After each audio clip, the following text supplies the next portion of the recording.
Hello, dear parents. If you're working on confidence of your kid, so ensure that your kid knows how to play name, place, animal, thing game. Okay, let me quickly tell you how to play this game.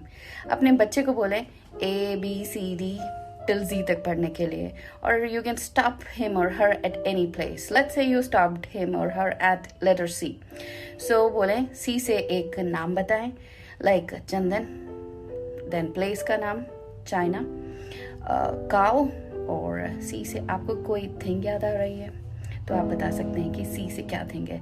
Simultaneously आप ये game खेल सकते हैं और इससे आपके बच्चे की कॉन्फिडेंस बिल्डिंग पे ज़रूर फ़र्क पड़ेगा और साथ में ही vocabulary भी enhance होगी. I'll see you in the next video with another hack. Thanks for watching this.